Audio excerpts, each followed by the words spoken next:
peňaženke mám 10 eur. Spravím z toho obed pre 4-člennú rodinu? Samozrejme. Mali sme zeleninovú polievku, pre muža krkovičku na horčici a moja milovaná tarhoňa.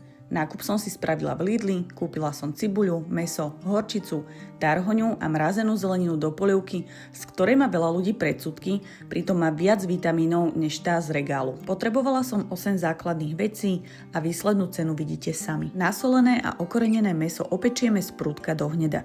Medzi tým si nakrájame cibulu, mäso vyberieme a cibuľu tiež opečieme.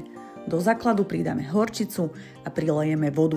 Vývar by bol samozrejme lepší, ale teda pracujeme s tým, čo máme. Presný recept na tarhoňu nájdete v popise pod videom, ale je naozaj nevyhnutné opiecť ju takto pekne do hneda. Chuťové bunky sa vám naozaj poďakujú. Na záver som pripravila polievku z tejto nádhernej zeleniny. Najskôr som si opiekla cibuľu, pridala som zeleninu, sol a všetko zaliala vodou. Aby to nebolo len o zelenine, krupicové halušky sú v tejto polievke geniálne. Stačí si pripraviť jednoduché cesto a po uvarení pridávať po lyžičkách. Nakoniec papriková zásmažka a udusené mäsko dokončíme tak, že ho vyberieme a omačku rozmixujeme. Okrem toho, tento obed máte pripravený za 1 hodinu a ja dúfam, že vaša rodina bude tak spokojná ako moja.